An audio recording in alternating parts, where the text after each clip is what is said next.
Good afternoon, everyone. Thank you so much for joining us in this very important event. We are virtual today because one is that we are still in pandemic times and needing to stay safe from the pandemic, but we are constantly surprised as numbers go down every single day. And so we're all very, very excited about these times when we will be able to do events like this and other events in person. But today I want to welcome you to our first Rainbow Coalition panel discussion, where we are discussing the film made by Ray Santisteban to really talk about all of the community organizing that happened within the film. And also we've invited some great panelists here who are local activists and are going to be talking to us about their thoughts on the film and about the activism that they do here in New Mexico. And so we're very, very excited to have all of you join us today. We thank you for giving us a little bit of time on your Sunday afternoon. This event would not be possible if it were not for the support of the New Mexico PBS. And so I want to bring greetings from the New Mexico PBS and invite Laurel Wyckoff to share with us a few thoughts on community activism and the film and how PBS is really connected to the work of community organizing here in New Mexico. Hello, everybody. I am so happy to be here. My name's Laurel Wyckoff, and I'm Education and Outreach Manager for New Mexico PBS. And I gotta say, the Office of African American Affairs is definitely my favorite partner. And we've been working together, I don't know, 7 or 8 years, I think, on education and outreach events, all kinds of things. So I'm really happy to be part of this. The First Rainbow Coalition, I think, broadcasts on our air on Independent Lens about a year ago, I think. And right before that, last January, a year ago January, filmmaker Ray Santisteban came here to New Mexico. We showed the film together in partnership with the Anti-Racism Training Institute of the Southwest at the South Broadway Cultural Center. And then I showed Ray around New Mexico a little bit. We drove up to Chumayo and over to a screening at the Embudo Valley Library and a discussion there. And it was great getting to know Ray, I have to say. And this film is fabulous. I'm glad you all had a chance to look at it. It's interesting that it's a story that's not very well known. Recently, I watched the new film, Judas and the Black Messiah, and the Rainbow Coalition is kind of mentioned glancingly a little bit about the Young Lords, I think in passing is mentioned. But this is a really incredible story, and Ray spent so much time working on this. It is such a gem, so I really appreciate everybody taking the time to watch this for sure. And thank you so much to the Office of African American Affairs for hosting this event today. We love partnering with you. We've had some great partnerships in the past, and we cannot wait to do more events like this in the future. So thank you so much, Laurel, and thank you to the New Mexico PBS.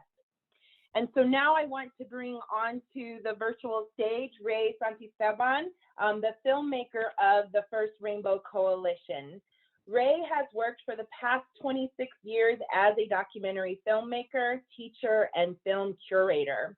His work consistently gravitates toward political subjects and artist profiles, addressing the themes of justice, memory, and political transformation. A graduate of NYU's film and TV production program, he has explored a variety of subjects, including New York Black Panther leader Doroba Ben Wahad, the roots of Puerto Rican poetry, and Chicano poetry. He was senior producer of Visiones, Latino Art and Culture in the U.S., which was a 3-hour PBS series nationally broadcast in 2004. His awards garnered include a 1992 Student Academy Award for the Information Division, a New York Foundation for the Arts Media Fellowship in 1993, a 1996 Ideas in Action Award from the National Telemedia Alliance, a 1996 Faculty of the Year award from the Chicano Studies program at the University of Wisconsin in Madison, a 2005 Rockefeller Film and Media, 2005 Rockefeller Film and Video Fellowship, and a 2008 and 2016 San Antonio Artist Foundation Filmmaker Award, and a 2016 Tobin Award for Artistic Excellence. So thank you so much, Mr. Santisteban, for joining us from San Antonio, right? You were coming to us from San Antonio? Yes, yes. Thank you so much for the invitation to screen the film. I mean, one of the things I found out is that there's so much to talk about the film. It raises so many issues that are pertinent to us today. And so I discovered this when I was doing my screenings there with Laurel back in January. The film had just been completed in October, and it was just so amazing to see the different discussions people were having about the film. So in some ways, I was learning about my film with new eyes, because I had one idea of the film and I could see people talking just about race. I'm like, you know, it's so simple to think about it, but you get so focused on your story that you don't imagine the other lives the film can have. And I'm so excited that especially a new generation can talk about this history, because the history is part of this trajectory of struggle that's been happening in our communities. That's wonderful, right? And that's really where I want to start with you today, is talking to you about you as a filmmaker, because we know that films don't happen within vacuums, right? Filmmakers make films, and there's a lot of decisions that you have to make in order to bring this art to life. One of the things is that I read in your bio that immediately struck me was the way that you say you address themes of justice, memory, and political transformation. And the connection between memory and justice and political transformation just really made me think, I want to know what you think is the really important part of memory as part of your work. One of the things I can say in terms of this particular film is that the memory of the murder of Fred Hampton is so, it still lives so much in the minds of people that knew him.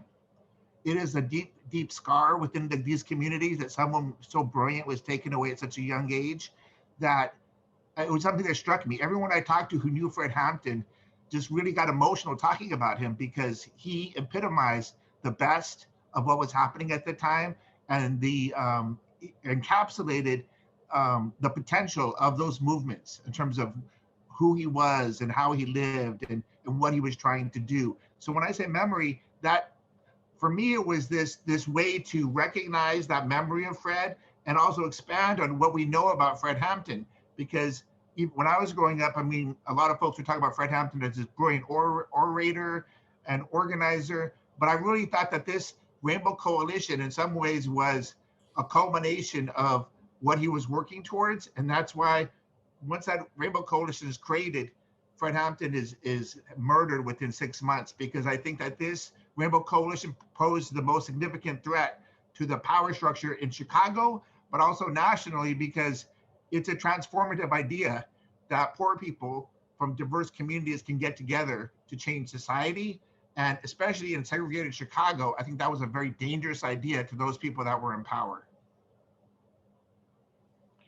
So it sounds to me like really doing profiles of community activists is a huge part of your work, both in this movie, really bringing Fred Hampton to light, but in some of the other movies that you do. And so why is that something that you are veering towards? Why is really highlighting these community activists something that's important to your work, to your art? The reality is almost all these films I worked on, and particularly the ones I made, are basically films that I wanted to see, films that didn't exist, but I wanted to know what happened. So I made a film about it. And so when I was coming out of NYU, I mean, I literally was hungry to know what was happening in our communities in the 60s. Who were the activists? What were the ideas that people were exploring back then? But at the time, there were no films that really talked about that. And there were no books that really talked about that. So I personally started traveling around the United States during my summer vacations when I was a student at NYU, and I would go visit the Young Lords in Chicago. That's when I first met Cha Cha Jimenez back in 1991. I went to the Rosebud Reservation in South Dakota in 1991 and hung out there like for a year for 6 years. I went to and met people from the American Indian movement. I went to Denver, Colorado, and met the people for the Crusade for Justice, which is another Chicano activist group. I met members of the Brown Berets in Los Angeles and talked with them. And what happened was, in all of these discussions, I kept hearing about how they're working with other groups, how they're working with other groups. And I'm like, well, nobody's talked about that. Nobody's written about how the groups are working together. So in some ways, this is a culmination of 30 years of my life and my experience making films and talking to people. And so this is kind of like my final statement, because I worked on about 4 or 5 films about the 60s. This is kind of my final statement about that era, is that there were a lot of different movements, and then the movements are working together. And I think that's my final kind of contribution to this dialogue, because I think it's significant, because it wasn't an isolated movement. These were movements that were almost always working in conjunction with other diverse communities. And so in some ways that enriches the idea of the 60s, that it wasn't just isolated groups working together. There were alliances and there were coalitions and there were people helping each other, recognizing that when you uplift other communities, you help to uplift your own community as well. And I think that idea is one that we need to remember and we need to embrace today as we confront a lot of the same issues that people were working against back then. Yes, it was really powerful in the movie, right? How you showed this history and then also so much of what's happening right now. And one of the things that I was really thinking to ask you about in your own filmmaking, it's so interesting to hear you say that there were movies or they were people that you hadn't heard of and you wanted to see these films, and so you made them. I think I've had the experience over the last 10 or 15 years of seeing documentaries become much more prominent. And I'm not sure if that's just, what's happening to me, or if that's actually what's happening in our film world. And so I wanted to know, what do you think? Do you think that documentaries, and particularly documentaries about activism and social justice issues, are they becoming more prevalent for us to see, and are they easier to get made? In terms of easy to get made, it's hard to say. My film took 12 years to make, so I wouldn't say that was it was not an easy film to make.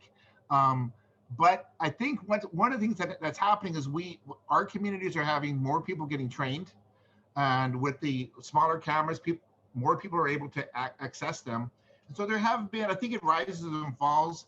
I've been really encouraged by, just the incredible films that are coming out. There's a contemporary film, which is kind of like the next film after my film, called Unapologetic by Ashley O'Shea. And it's just getting out now. It just started premiering, but it's about Chicago activists today. So in some ways, it's kind of like part 2, like this is the 60s. And and one of the things you'll notice, it's mostly women that are in her film. And represent a lot of representatives from the LGBTQ community. It's a different landscape of who are the leaders today. So I think that's significant. And yeah, I mean, that's the thing. You have one thing I want to say, because it kind of fits, is that when I first started working on it about 12 years ago, 13 years ago now, is that people would literally say, well, what does this have to do with today? They were like, yeah, it's a historical film, but it doesn't have any relevance. But as time went on, you started just remember the whole thing with the Confederate monuments coming down, and then you had, this rise of the sort of, I know it's always there, but there seemed to be this issue of race was coming to the forefront. And so all of a sudden, maybe 5 years ago, people were saying, oh, this is really an important film, or this is really timely film. And so that's what got the film ultimately funded, but it took 12 years until the society changed. My film was always the same, but the society started realizing, oh, wow, we need to know story about people working together, because it seemed like everyone was talking about how that there was a divisiveness spreading across the country, that there was a sort of anti-Black, now we see there's an anti-Asian wave. There's different waves coming across the country. And I think this is a good way to open up discussions within our own community about it hasn't always been a history of divisiveness. It's been a history of solidarity. It's been a history of alliances, and that history has yet to be rewritten. And you mentioned at the beginning, I mean, not a lot of people know about the Rainbow Coalition, and I'm hoping, and luckily with the Judas the Black Messiah coming out, which references it a little bit, there should be many books about this coalition, and there's no book about it. And so that's one of the other reasons why it took so long to make, because there was no primary historical book written. And if you're a documentarian, normally you read all the books about the subject, and then it helps you to make your film. But if there is no book, you kind of have to start from scratch. You have to do your own research. So that's so surprising for me to hear that it took you 12 years to get this film made, because I really did think, oh, you must be making this film because of the need for us to be less divisive right now. It came out at a really a perfect time. I mean, I think it did. And I mean, the only for me, the only regret, of course, is that Bob Lee, who's in the film, has passed away. I wish he would have been here to be able to see its conclusion, because it really was like the heart of the emphasis of the film, and he had so much to offer. And I think these kind of discussions, someone like Bob Lee is just such an incredible guy. So those are like the only regrets of it. But again, it took the time that it took, and it was these films are hard to make. So going back to your question, it depends. I mean, there's been some films that are done contemporary that have done in 3 years. That's great. But the thing about historical documentaries, unfortunately, is those archives cost a lot of money.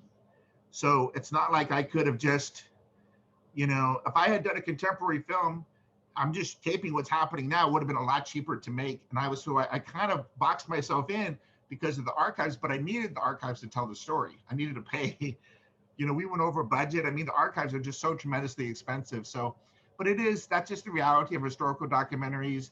I love making them. I love watching historical documentaries, and but it's just anyone going into that needs to know you're taking it's an uphill battle, because everyone's trying to lower costs. They're not trying to raise costs. And when you do a historical documentary, someone's got to pay for those archives. Yes, so that leads me to a question that's coming from our audience here, where it says, you say this is your final work. Does this mean you won't be doing anything to continue this discussion in the future, or can we look forward to seeing more from you? Well, it's one of those things where when I finished it, I was exhausted. I mean, this is like, 12 years, and it was stressful, raising the money. It's not something I'm good at necessarily. I don't like to do that. How to do crowdfunding, you ask your friends for money. I don't like doing any of that, but I had to. And so I was kind of burnt out of the historical documentary, just because, and just the film in general. But when I say that, I mean, I think I've covered, I worked on a film about the Black Panthers. I worked on a film about the American Indian movement. I worked on a film about the Chicano movement. I worked on a film about the Young Lords. I've run out of movements. Okay. And so this is like a culmination of all of those. And when you think about it, I mean, It's been almost my entire film career has been about those movements. So I'm looking to tell other kinds of stories as a way to kind of just distance myself. But I know that I have a love for that time period, and I have a love for archives. So who knows? It's like you never say never. But I always tell people, no, I don't want to work on a film like this anymore. It was so hard. I mean, I'm trying to, but in terms of the discussions have revived my appreciation, because again, I came exhausted into it, but the discussions have been reviving. It's been exciting to hear the community's response. And so I've been applying for grants to have more discussions like this. I'm actually hosting some of my own that I raised money for, because I see the value. Yeah, I see the value of it. And as we all know, some people might have missed it when it was on PBS. They might not even know about the film. So I'm trying to let more people know about it so more people can see it, because it does have a special role in the society at this particular moment. And I'm trying to encourage those discussions and participate in them, and also have some of the activists participate in them as well. Well, I think we definitely are interested in seeing what comes out of you hosting some more of these discussions. One other thing that I really wanted to talk to you about is a few of the scenes in the film. And so, I imagine that as a filmmaker, you shoot tons and tons of scenes, and then you know, as we all hear, some of those get left on the cutting floor. And so there were a couple of scenes that I wanted to know, why were they really important for you to include? What did you think that you know, for you, why was it important? And the one that I was so touched with was the you know, Bobby Lee in his hospital bed and everyone coming back, and this like lifelong friendship that you really showed. And I was just, you know, thinking about that. Why was that so important of a scene for you to include in this film? We had in the proposal, I had a scene where everyone gets together and they reminisce about the times. And so it was an idea that we had, but Bob Lee, you know, he was suffering from health issues. You see him in a wheelchair. That was a new development. So, you know, these things were already happened. So it was never a good time, you know, to get everyone together. But when, you know, when Bob Lee was diagnosed, he had pancreatic cancer. We knew that if we were going to get everyone together, it had to be soon. And so that literally happened very, very quick after we had that diagnosis. And that was part of it is, you know, we do talk in the film, like everyone was just kind of spread out. And a lot of movements did not have contact with each other, even though, you know how when you have a friend, you don't necessarily need to talk to them, they're still your friend. But there was a kind of a post-traumatic stress from those times. Again, Fred Hampton was killed. Mark Clark was killed. And, you know, and then people were afraid of like, hey, are they going to come after us? And so you had people that hadn't been in contact, even within the Young Patriots, they had not been in contact with each other for 40 years. Everyone just kind of went back into society because of this happen. And this is not the first time I've seen this. I've seen this happen with the New York chapter of the Black Panthers. I've seen this happen with other movements. When you're in those really life and death situations, people want to drop back, and there's a kind of you know, there's a lot of like bad memories or and pain associated with those times. So I wanted to show that because Bob Lee had always said, I want to see everybody again. You know, he had said that. So it was like, let's bring everybody together, and everybody wanted to see him, but it was like, okay, is he okay to see people? You know, it was like that kind of question. And so we decided to do it, and everyone was so glad that they were able to see him. I think Bob Lee he died maybe 2 weeks after that filming, 2 or 3 weeks. It wasn't very long after. So it really was a small window. And it did, I think in some ways, you know, when you look at the other films about that time, I wanted to bring it up to date. Like most of the other films are about the past. I wanted to show here we are today. This is where people are. They're still friends. There's still this camaraderie there, but time has gone by.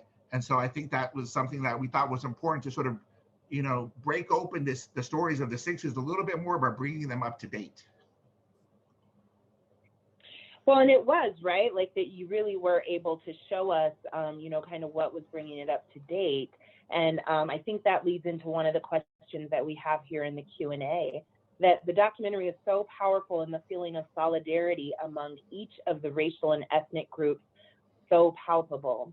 Given the changes we've experienced as a society over time and the divisions that have been created among us, do you think that kind of solidarity is possible in 2021? It's a real tough question. In terms of the, excuse me, in terms of the Young Patriots, it's hard to say. I mean, the Confederate flag in some ways has changed. It's even more of a hated symbol than I think even back then. And so I don't know if that could happen. I really don't. I mean, again, it was this exact moment in time where you had Fred Hampton, you had Bob Lee, you had Chacha, you had Hyde Thurman, you had, you know, the conditions, you have Mayor Daley, you know, like, you know, the oppression of the Chicago police force created a unique moment where people could say, you know what, if we're going to survive this, we're going to have to try to get together because, you know, or no one's going to get out of this. I think that was kind of the sense at the time, is that, I mean, it was really like a life or death situation, but it was also communities being totally dispersed, communities being totally eradicated and destroyed through urban renewal. And so you had this unique moment in time that, you know, through the leadership of Fred Hampton and Bob Lee and the other folks, that they were able to sort of take this leap of faith, this sort of revolutionary imagination. Hey, let's try something new. We've already tried these other tactics. Let's try working together in this space that's totally segregated, that does not want us to get together. Let's try to get together. And I think that idea was so powerful that Jesse Jackson ran for president with that same idea. You know, he ran on the Rainbow Coalition platform. I mean, that's how ahead of the time this was. This was an idea that was, 20 years ahead of its time. And Harold Washington was elected mayor, first Black mayor of Chicago, under the same idea. He was working on a Rainbow Coalition platform. Bobby Rush, who was in the Black Panthers at the time, runs for Congress. Okay, he's still a congressman. He's the only person to ever defeat Barack Obama in an election ever. Bobby Rush is working on a Rainbow Coalition platform. Barack Obama comes to Chicago because of Harold Washington. And one of his advisors, Harold Washington's advisors, is David Axelrod. David Axelrod becomes advisor to Barack Obama, and he essentially is running on a Rainbow Coalition platform. So that idea, I think, inspired both local and national political change, because it's just a simple idea. Hey, let's try to work with diverse communities and form alliances. The only difference I can say, though, is that I think the Rainbow Coalition particularly was reaching out to the poorest communities and reaching out to people that were not part of the political system.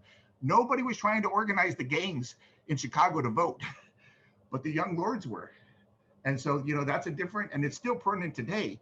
Like, there is a vast amount of people that both parties ignore for registration. And that was the threat of the Rainbow Coalition. They were organizing the poorest people in the communities. And with their organization comes political power. And I think Daley saw that. He saw the future, and the future was that Rainbow Coalition. Yes.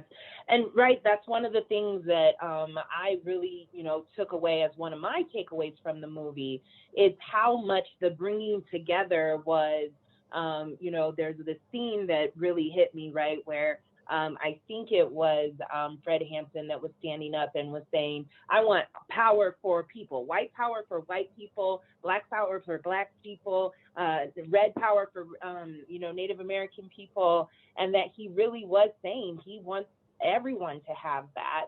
And that root for all of that was poverty. And so that was a huge takeaway from me. We have a question here from the audience wondering, what was your biggest takeaway from doing this work? I think I'll just say one that just came to my head is, it's just amazing to me that you have these activists that are literally spending their entire lives working towards social change. So it's not like abstract. I mean, we see Chacha Menez, the photo in there, it's him getting arrested at age 16 for stabbing someone. And then he becomes political, and then he's an activist. And he's still an activist. So here it is, 60 years down the line. So to me, that's one of my takeaways, this sort of longevity. And then that the people that are the activists that survive or thrive are the ones, all of these folks have a great sense of humor. I know it doesn't come out in the film necessarily because it's a very serious film, but I'm always taken that they're just really like funny folks. They have a good sense of humor. And I think maybe that's one of the keys to surviving as an activist over time is to really, be dedicated to the struggle, but have a room for humor, have a room for, friendship and camaraderie.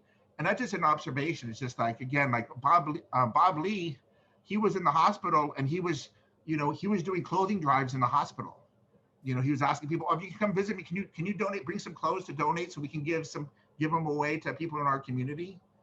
This is like, to the very bitter end organizing. So I think that's something that to me is pretty incredible to realize that it wasn't, and he said, I'm still a Black Panther, so everyone think, oh, the Black Panthers are gone. No. As long as there's a Black Panther alive, the Black Panther Party still around. As long as there's a Young Lord alive, there's still the Young Lords Young Lords organization. And so that's kind of that's the way they view themselves.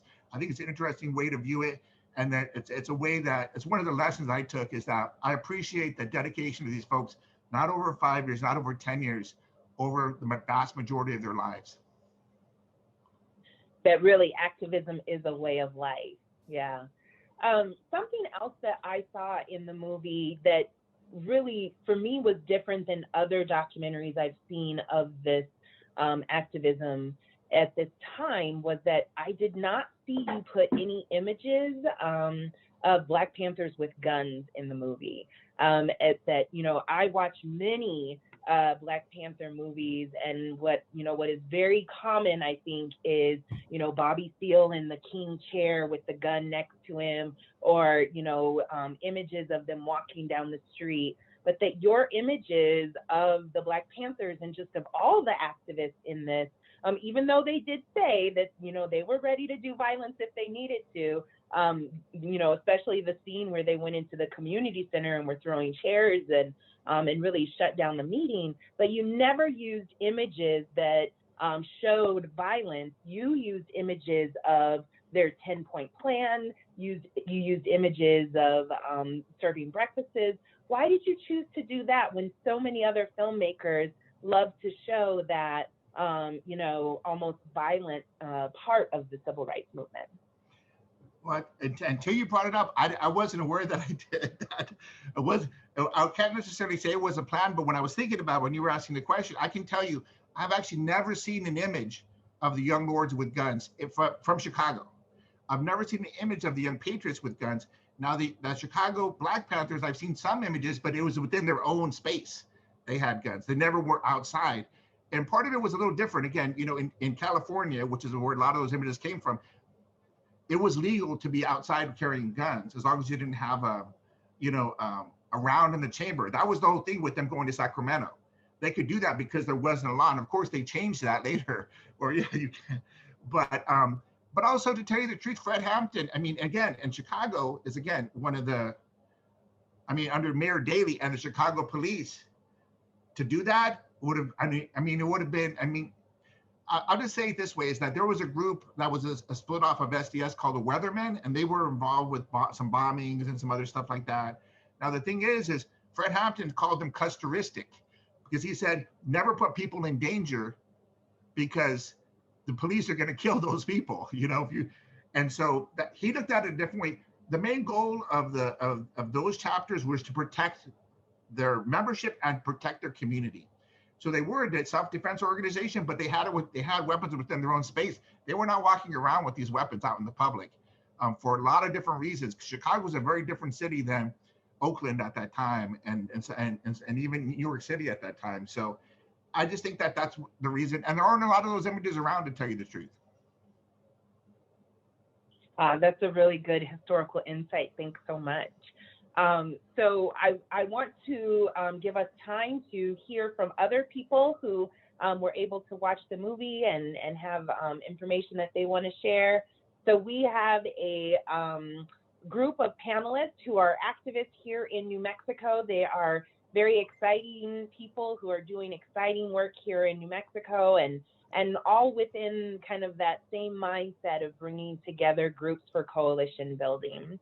And so I want to invite into our virtual stage here, first, Dr. Assata Zarai, who is the Vice President for Equity and Inclusion and a Professor of Sociology at the University of New Mexico. At the helm of the Division for Equity and Inclusion, Dr. Zarai has expanded diversity programming and strategy at UNM. Her research interests include multicultural inclusion strategy, African women's access to mobile technology, making the work of marginalized scholars more accessible, and we should also make the work of marginalized filmmakers more accessible, and environmental justice and health activism.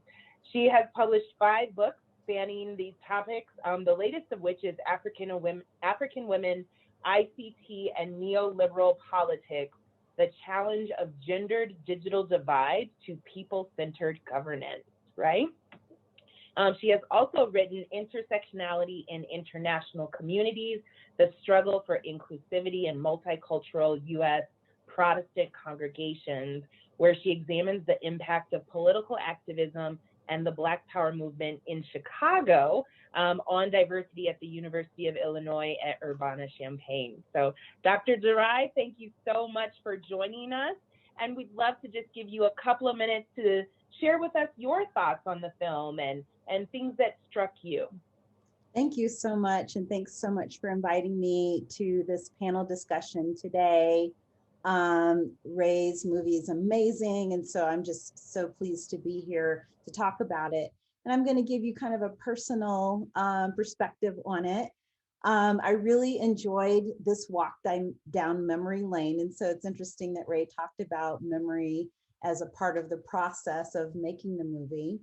Many of the events during the 1960s into the 80s in Chicago shaped my formative experiences as a youngster and during my early and mid-career as a student at the University of Chicago, and later as a faculty member, scholar, and then administrator at the University of Illinois. I had the privilege of exploring the impact of the great African-American migration to Chicago and political movements there in the 1960s on diversity and inclusion at U of I and in Champaign County while writing my book about multiculturalism in campus churches from the 1940s through the 2000s. And the inclusive sociology that I was taught at my undergraduate institution specifically resulted from my major professor's development of his own critical consciousness through working as a community organizer at the Rainbow Coalition that elected Harold Washington as the first Black mayor of the city of Chicago in 1983. Finally, at the end of my undergrad study, I served as an intern at the Reverend Jesse Jackson's Rainbow Coalition political organization. And so many ways that this, like I said, touched those important memories in my life. So as the children and grandchildren, maybe great-grandchildren, because we have a very young panelist today of the original Rainbow Coalition, we are our ancestors' greatest dreams. I want to thank Ray Sanestevan, the filmmaker, for visioning and bringing into fruition this wonderful testament to BIPOC, to include our Latinx and Asian American and Pacific Islander brothers and sisters, collaboration, and for reminding us that we're stronger together and that we will never be deterred. The events captured in the documentary are instructive for us here in New Mexico, as we must work together as oppressed communities to ensure that we use a social justice and racial equity lens to strengthen our institutions of the state, education, media, and healthcare for the betterment of us all.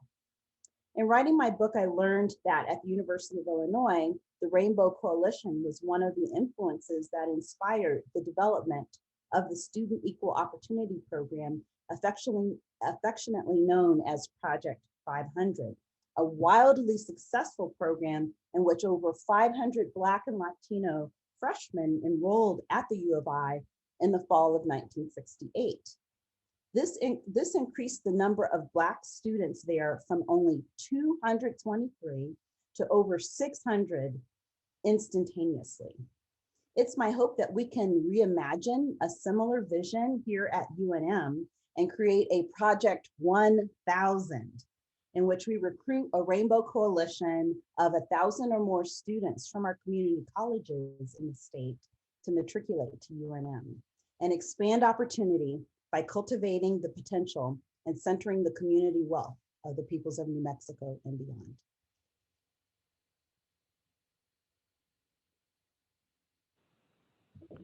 Thank you so much, Dr. Zerai, right? That sounds amazing. I want to participate in that in whatever way I can, absolutely. We want to be able to increase those students of color at UNM. I want to now bring into the room Nikki Archuleta. Nikki is a Black Lives Matter activist. She is a humanitarian, educator, scholar, poet, environmentalist, community organizer, and a revolutionary. She has worked with countless organizations, including Black Lives Matter, YCD, Southwest Organizing Project, the Red Nation, Power Through Peace, as well as creating the Albuquerque Arts Collective to create a platform for local artists to share their craft, all while raising money for important causes. As well as founding our local Black Lives Matters branch here in Albuquerque, New Mexico. So thank you so much, Ms. Archuleta, for joining us today. Do you have any thoughts that you want to share on the film? Absolutely. First off, thank you guys for having me. And thank you, Ray. I think that where we're at in social movements present day, I think that there still is a lot of division. And I think when people see this film, they can realize that we have more power together than we do apart. And I think Ray captured that beautifully, in the sense that that type of power is incredibly dangerous, because it does have the ability to shift structures, right? And I think systems of oppression have made it a point to systems of oppression have made it a point to have division incorporated, right? This is how it thrives. Without division, white supremacy can't really thrive. Poverty, those types of things, homelessness, racism, those types of things can't really thrive if there is not this ideology of division. And it makes me think about Bacon's Rebellion of 1776, and this is where we seen this shift in power, right? We had poor whites, indentured servants, we had slaves, we have the indigenous people of the land come together to overthrow systems of power that were harmful.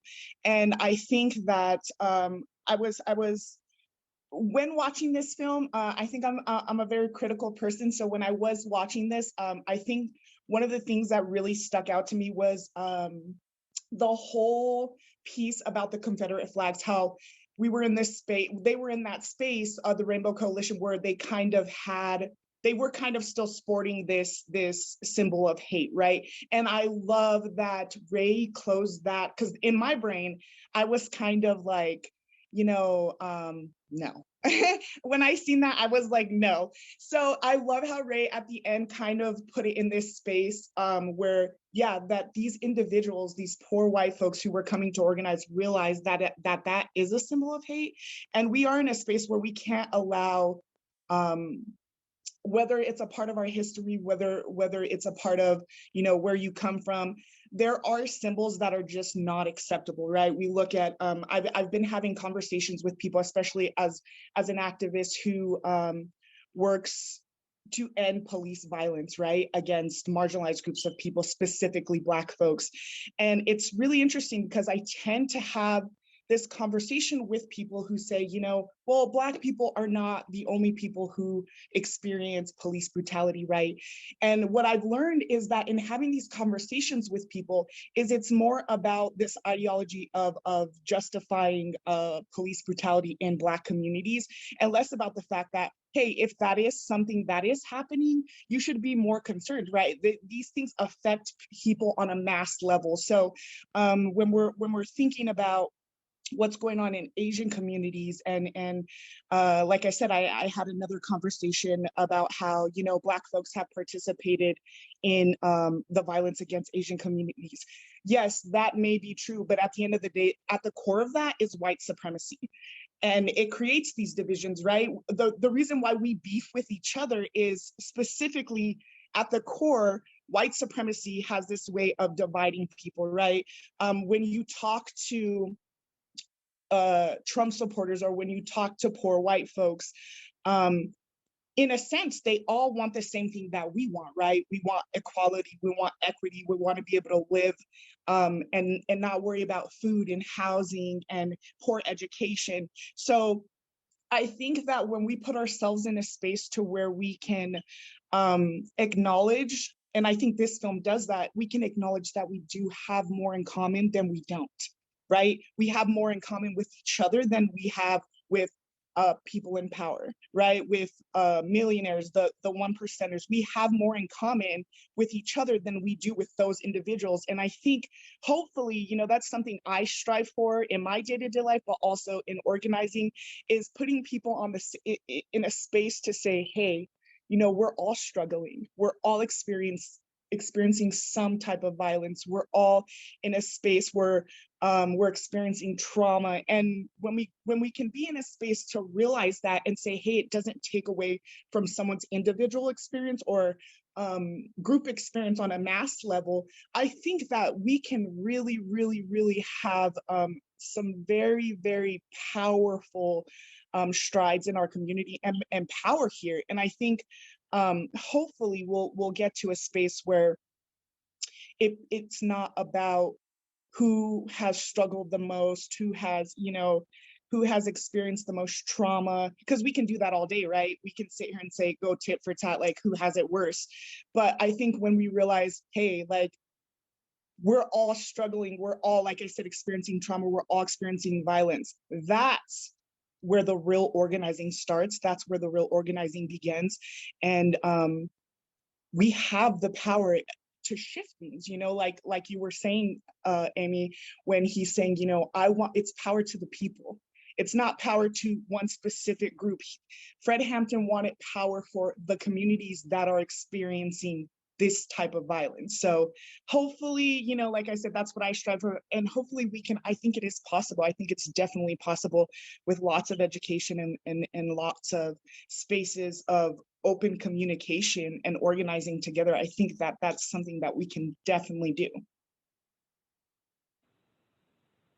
Thank you so much, right? And very much a lesson. The movie was a lesson for all of us to use in the activism that we have now.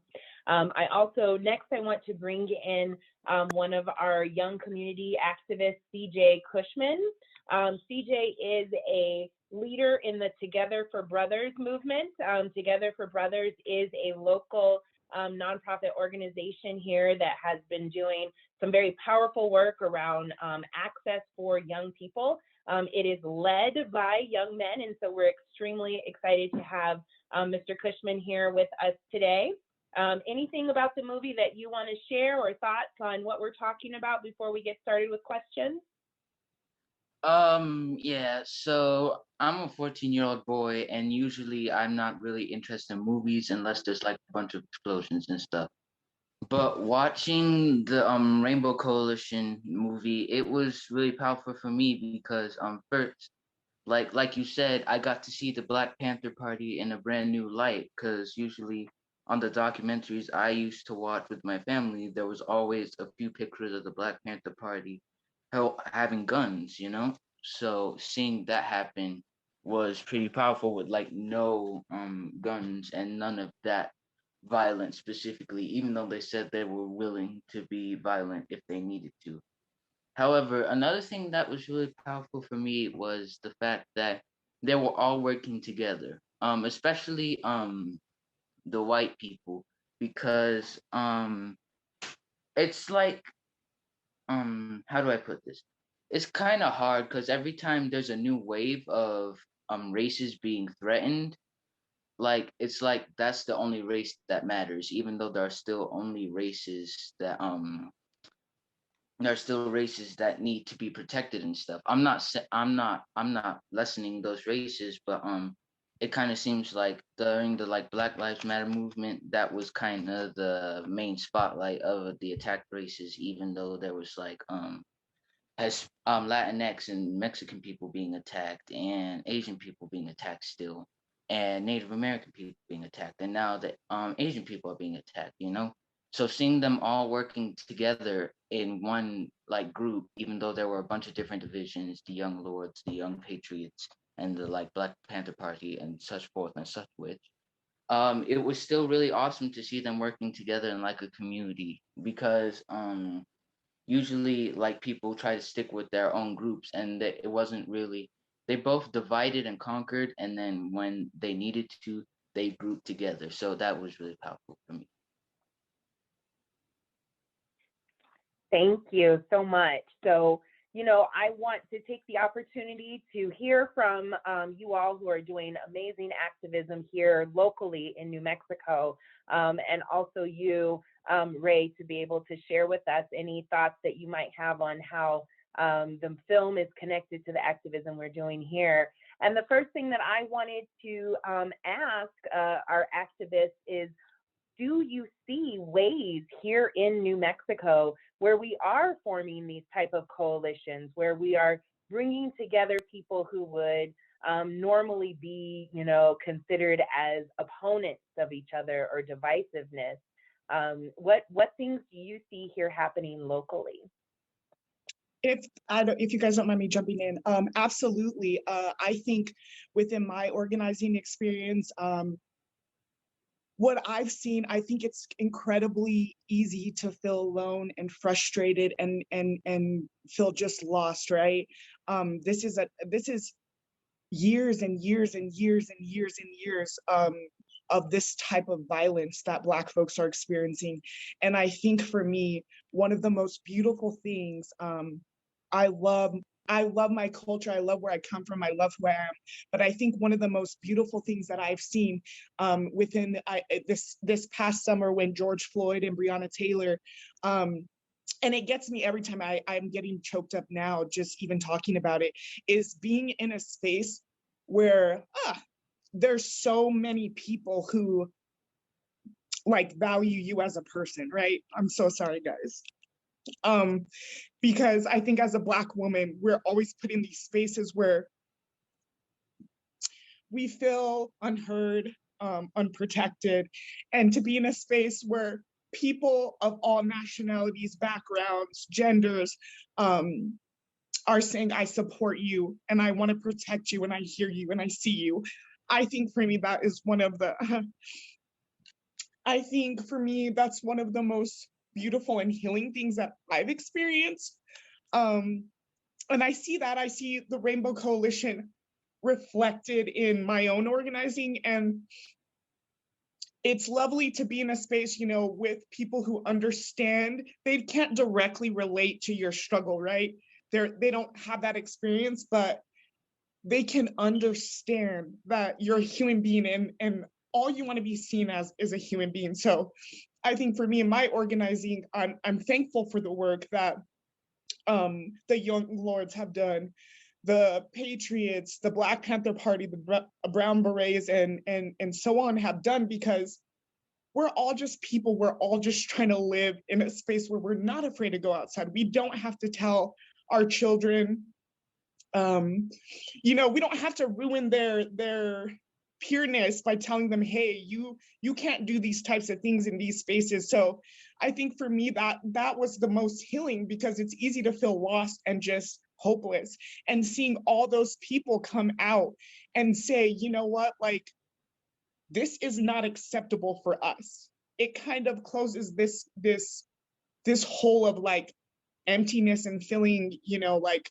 literally no one cares. So it is, I think that I'm very thankful for the work that they did, because you do, even though we, you know, we don't have a technical like Rainbow Coalition like set up here, you see those practices and that work reflected, right? You see that there are people out there who have a common goal of people just being able to live their lives, right? I think a lot of marginalized groups of people are asking for the bare minimum, right? Which is just the right to live, to exist. So I think to be in spaces where people of just all backgrounds say, like, we understand, we get it, you know, we hear you, we see you, we want to protect you, and the way the world is, the way systems of power and systems of violence are set up, we're not accepting that. And I think that that's also a shift that we're seeing now, is that I feel like I see more people saying this is not okay, right? Regardless of what your education, what your background is, saying, you know, we're seeing people, human beings, being treated horribly, and we're going to take a stand on that. It's not this conversation of regardless, like I said, regardless of what background where you come from, people are seeing you as a human being, and to see that, I can't even tell you how incredibly healing that is. And you know, so I definitely see waves of that for sure in my organizing, and what, you know, I'm trying to do, and what people I work with are trying to do. And I definitely do believe that, like, nothing will change unless we are in a space to where we all can work together. We're gonna keep seeing these things happen, and history is gonna keep repeating itself until we can come together and make collective change. And I'm so sorry, guys. You don't need It's to. so beautiful to share those emotions. So thank you. No, please do not apologize. I think many of us have felt exactly how you are feeling. CJ, please. Yeah, I was just saying you don't need to apologize. And how I kind of feel like we have a rainbow coalition of sorts in Albuquerque is my experience at least. So in Together for Brothers, like all young men of color, we do not say black men or Asian men or Latinx men. We say young men of color to become leaders in their community. So like we all work together to help make changes, and and this past Transit Equity Day on February, us working together actually made a change. Now the bus fares are free for 18-year-olds and younger, and 65-year-olds and older, you know. And we've been working on this since 2017, but like it's nice that we all get to work together, and then once this comes into fruition, we get to see like the beautiful, it's like we sowed the seeds of community organizing and working together to get this accomplished, and then we get to reap the harvest of this being what's happening.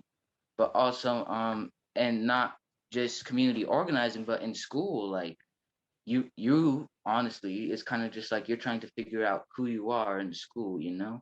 So when you make friends, you don't you I for me, I don't like just go to the immediate black people because I'm black, you know. I try to see people that I can relate with, and even sometimes people I don't relate with, but I think they're cool, and then we become friends, and that's how it is. Not, and we're not like, oh, you're black, you're white, you're Latinx, you're Hispanic, so we can't be friends. No, we get to be friends because that's kind of a right that we get to have as human beings. We're sentient beings, so we get to make choices as sentient beings. So yeah. So I have so many examples. I don't know where to start. I'll just list a couple and then delve into a couple so I don't take too much time. Of course, the Governor's Council on Racial Equity is an awesome example of coalition work that covers the entire rainbow. And I have two really good colleagues, Nancy Lopez and Karen Katira, and Dr. Katira, who are working on that council and working on the education aspect. And what I really love that they're doing is working to create the practice of using a racial equity lens to understand the disparate impact of various institutions on communities of color. And so I think that's really important to model, and just very excited about that work. Another thing I'm intimately involved with is the Homeless Coordinating Council here in Bernalillo County. And it's another great rainbow coalition of folks that are addressing the issue of homelessness and looking at it, you know, across the spectrum. And so the committee I'm working on is focused on youth homelessness and the ways that we're bringing trauma-informed care into the work. All of that is very much informed by those varied experiences. Here at UNM, there is great collaboration between African American Student Services, American Indian Student Services, and El Centro de la Raza, as well as AAPI students. And they all support each other's programming, and you know, it's all about a collective approach to student success for all of our students, specifically our students of color. So that's really exciting. And then the last one I'll mention is the Department of Health is doing amazing work throughout the state. You know, not only in terms of testing of COVID, but the rollout of the vaccine and the ways that communities of color are being prioritized in that rollout. And so all of these informed by all of the voices, and I'm just happy that I get to be in this state where these great examples are happening and we all get to be a part. Those are really great examples. And thank you for mentioning the Governor's Council for Racial Justice, yes, which I get to staff right now, and seeing the work that it has been doing is really wonderful. And knowing that there is a spectrum of work here in New Mexico, right? There is the spectrum of work that happens, you know, in our state government system, all the way across to our universities, and then those that are being grassroots community led. And so really excited about all that is happening here. I want to ask you all something that Ray, you touched on earlier about, right, that being an activist isn't, right, like it isn't something that you do for, hey, I'm going to work for 2 weeks on this issue. It is a lifelong project that, you know, even on your hospital deathbed, you would, you know, think about organizing clothing drives and things like that. And so, Ray, I wonder if you can talk to us just a little bit more about what you've seen in making this film, about kind of that lifelong activism. And then I'd love to hear from our panelists as well. How does that touch you as a community activist? How does that either worry or, you know, make you worried for the future or excited for the future? Particularly when we talk about that, you know, some of our historical activists have some PTSD from the danger that can come with activism. Yeah, and it's interesting you say that, because there's even that new film I talked about, Unapologetic, and I'm referencing it because it's a contemporary story of what you just saw. You know, Chicago activists fighting against, you know, all the stuff that was happening in Chicago the last couple of years, and even those activists are suffering from the same things: burnout, you know, stress, you know, having to live their lives. So this is an ongoing thing about this sort of life balance. Because I'm not an activist, I can't really, you know, tell you much about it, but it's just my observations is that, you know, it's a, luckily what helps these folks is that they're in community with their groups. There's that support system. And that's the way I think this is true of even the general folks, is you have to have a support network to help you through this. And these folks take strength from the people they're working with. You know, they see, you know, they see, and I'll just give an example. Going back to Bob Lee, is the reason why Hy Thurman was in Houston was because one of the people in the film, Bobby McGinnis, he's the guy holding up the Rainbow Coalition button. He had cancer, but he didn't have a way to get to the hospital. He didn't have a car. So Hy Thurman was in Houston to pick up Bob Lee's car, because Bob Lee was going to donate his car to one of the Young Patriots so that Young Patriots could go get cancer treatment. And so, you know, Hy Thurman was going to drive the car up to Tennessee, because that's where Bobby McGinnis was living. So even now, these folks are still trying to help each other. You know, Bob Lee, because he was in a wheelchair, he couldn't drive his car anymore. He was going to donate his car to Bobby McGinnis. So I guess, I mean, at the end of the day, it's really, I mean, these movements are all about helping communities and helping each other. That's what they're about. And I think that, you know, if we can do that as movements and as communities, I think that's the heart of what the Rainbow Coalition was. I mean, of course, there's politics and all these terms that they used at the time, but it really is trying to help each other. That's the core of it. And whether it's small things like having, you know, Bob Lee was trying to find another earring for someone that they had one earring, but they didn't have the other earring. That was an obsession for Bob Lee. So we got to get her another earring. She can't have one earring. So it just and Bobby says it, you know, he just says, you know, that's literally, I think the last thing he says in the film is, you know, each day, if you can just help someone else just a little bit every day, that's really the core of it. And I think that's, at its simplest terms, the core of what all these folks are about: helping other people, not just being about yourself, trying to uplift other people as best you can. Even if it's the smallest thing that you might think is small, it might be a big thing to that other person. I agree with you, Ray. I guess one way that I would say what you have captured is it's really about love, you know, that the heart of it is love for the people. And of course, political organizing and activism is a way of life. But if you have, you know, love at that core, that is something that will carry you, like a, you know, 30-year relationship. That's something that will carry you through the good times and bad.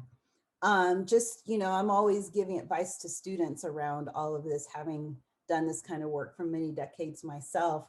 And what I would say is that building your political consciousness, especially early on, is really critical. And so getting out there, doing the activity, connecting to people, those are the fun parts that, going to the protests, making the signs, those are the fun parts that we all love to do.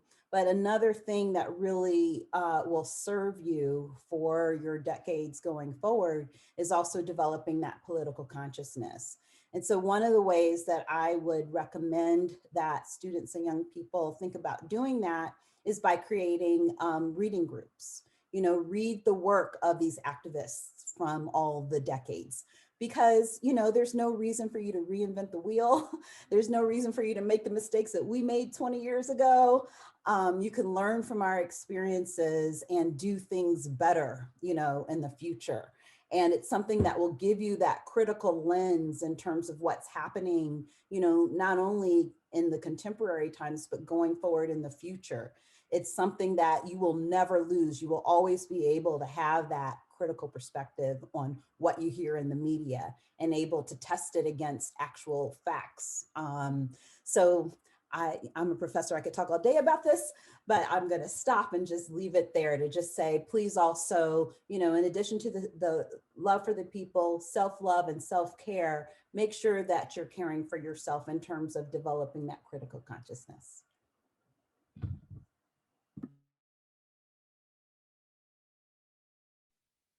Yeah, very well said. I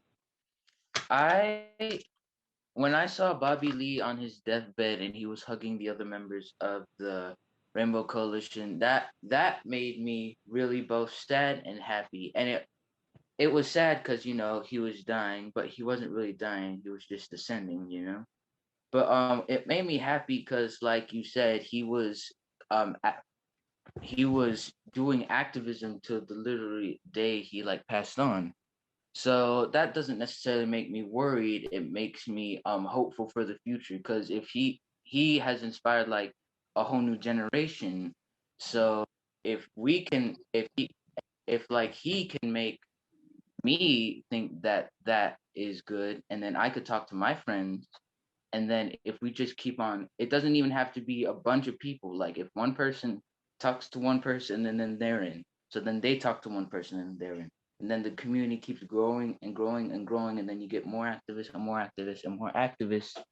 And then if they work all the time, I'm not saying not take time for yourself, but if they work how hard Bobby Lee worked, this problem could be fixed not in no time, but it could be sped up, and also it could be more effective because power comes in numbers, and with numbers and power comes change. So that is my opinion. I agree with CJ and Asada. One, I would like to say, I'm extremely hopeful because the youth. I work a lot with youth. I work within the Youth Diversity Conference that we have every year, and it's a conference that is completely planned by kids.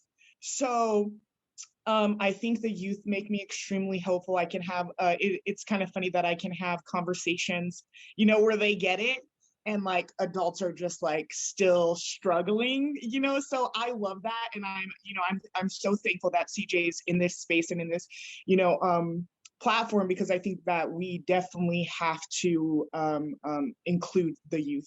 They're inheriting all of this. And I just want to say to Ray, actually, I think what you have done is a form of activism. I think that there are plenty of ways to educate your community, be involved, and things like that. So I think this film is a testament to that. I think that what you're doing is important, and I think without this film, a lot of people would not know what the Rainbow Coalition is, and the effect that it can potentially have on us today. I think it's incredibly vital to protect your energy. I think when I was 17, 18, 16, I was already burnt out.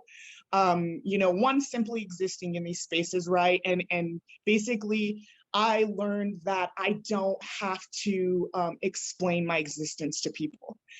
I can say, I'm not going to be in this space. You're not going to take that energy from me. And I feel like when I was younger, I always felt like I had to defend that. And a lot of my energy was put in situations that necessarily didn't really serve me good and weren't really healthy for me. So I think a huge portion of me taking care of myself now is saying, you know what, I don't have to step into these spaces. And it's okay to say no. It's okay to say I need a break. I've had some mentors who would tell me, hey, Nikki, racism's not going to be solved tomorrow. Misogyny is not going to be solved tomorrow. It's okay to take a break, you know? And I think for me, I'm incredibly passionate about the work that I do. And it took me so long to say, no, no, because I felt like I was letting my community down. And I think I'm in a space now where if I feel like something doesn't serve me, and I hope, you know, that you take that away from this as well. If something doesn't serve you, if something's not healthy, you don't have to engage. You can take a break. You can say no. You don't have to be in these spaces. Even if I feel like when I was younger, I felt like I was failing my community if I was not consistently doing something. And I've learned that that's one of the easiest ways to burn yourself out. I remember being 18 and being just like, oh my God, like I felt like I'd done the work for like years and years and years. And the reality of it is that existing, marginalized groups of people just existing is stressful. It's exhausting, it's tiring. And then, like I said, explaining that existence to people, or always feeling like you need to be in these spaces. Sometimes it's okay to say no. Sometimes it's okay to sit back. And I also want to bring up, Ray mentioned humor. I think this is I think a lot of marginalized communities, that is just something that's like across the board. I think humor is one of those things that has kept me sane, right? Like having these connections with people where we're just laughing, we're making jokes about stuff, or we see the humor in things. Because I think without humor, and I think specifically within, you know, Black communities, like humor is something that like gets us through, right? So I think humor is a huge part of it, and I think it's okay to laugh. I think it's okay to be, you know, funny and goofy sometimes. It really helps. Those things are really vital, and I think humor is one of the things that really keeps us going, for sure. Yes, absolutely, right. And love that humor and activism, you know, because there's so many different ways to be an activist. And we see our comedians, and we see our authors, and we see our young people and our old people bringing that to the activism. So I want to turn to our chat box here and bring forward a couple of questions that have come up. One of the questions coming from the executive director of Together for Brothers, thanks Christopher for being here, is really how can we make more spaces for, you know, Rainbow Coalition things, for people to work together. But I also want to point out that he is mentioning that there is still an important need for specific population-specific organizing, or population-specific organizing. So how do we make sure that we center that, bringing folks together, and at the same time doing population-specific organizing?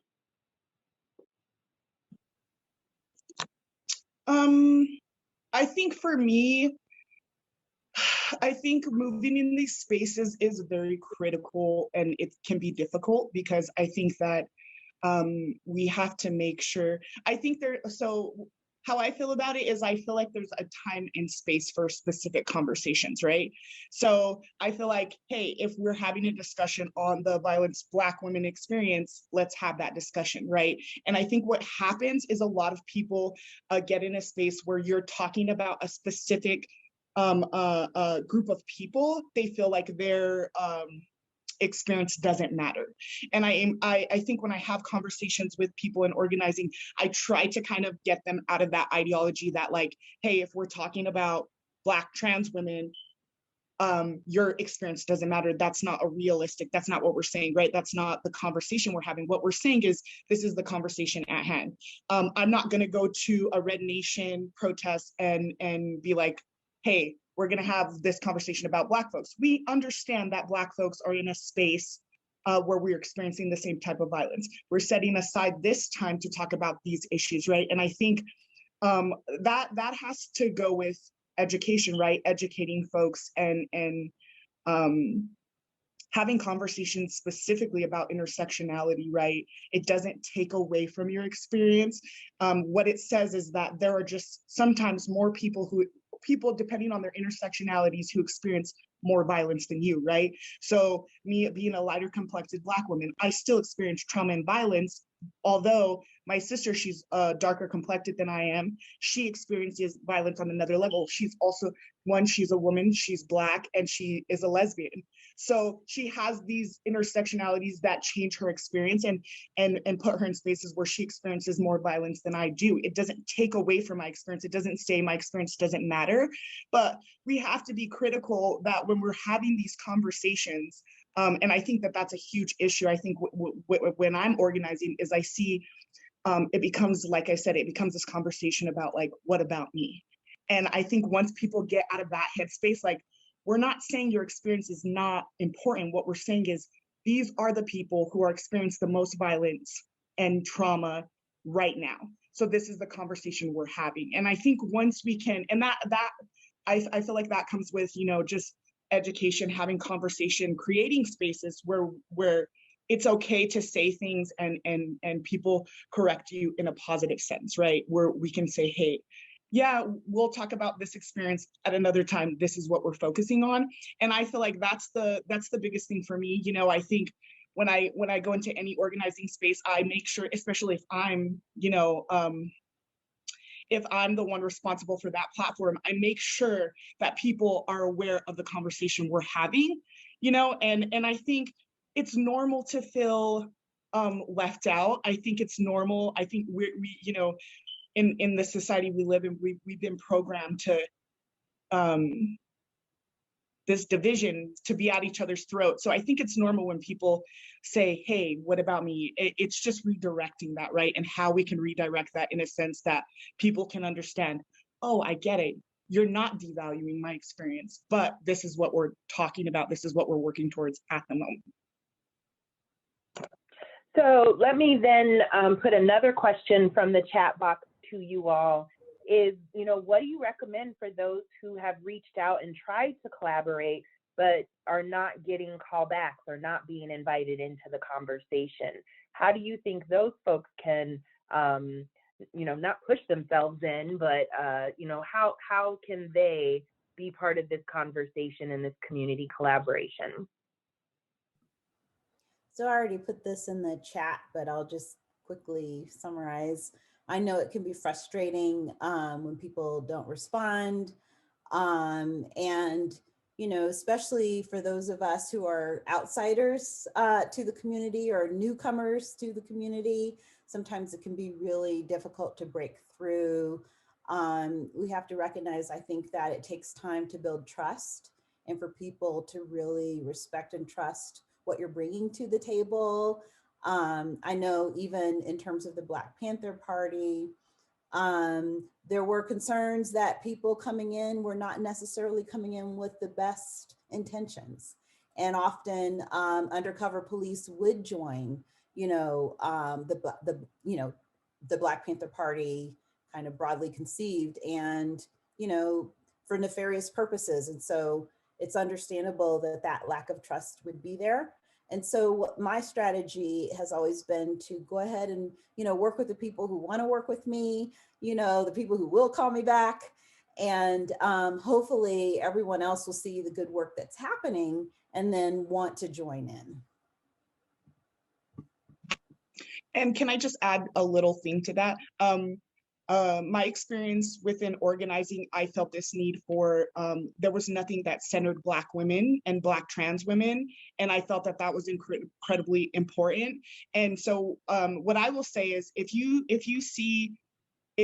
are in a space where you see like what you want to be involved in is not represented, create it yourself. That's exactly what I did. I felt this lack of representation for Black folks in Albuquerque's community, and none of these organizations that I was introduced to didn't really seem to have a focus or want to center. So I said, hey, I'll just start building my own space. And like Assata said, people will see that work and people will be drawn to that, and the work speaks for itself. So yeah, I'd say definitely just create whatever go for it.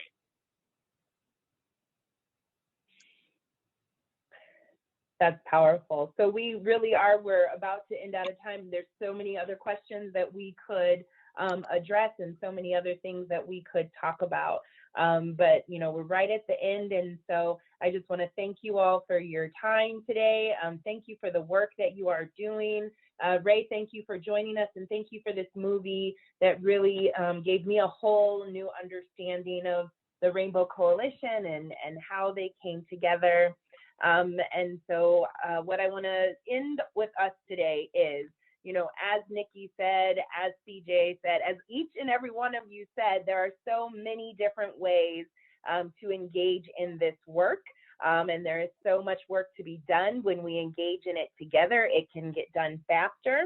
And so I want to invite each of you to continue to be involved with the Office of African American Affairs. I want you to think about the people that you have seen be a part of this work, and please nominate them for our Everyday Heroes Award. I think one of our staff is going to put the link to nominate in the chat box. So, you know, please make sure that we are highlighting the work of so many in our community and all of those things that are being done. And, you know, the last thing I want to say is, we all understand that the roots of all of these social justice issues that we need are roots of racism and roots of sexism and roots of classism. And so that it is so powerful for each of you who have joined us today, for each of you panelists, and thank you, Ray, for the movie that you created, that we are consistently working to empower, you know, the power for all people. So thank you all so much. Letting everyone know that we have recorded this and it will be available on our YouTube channel, so that if you want to share with other folks this discussion or want to watch it again, you're very welcome to do that. Thank you, everyone, so much. Appreciate you being here. Thank you for the invite. you. Appreciate it. Bye. Bye. Thank you.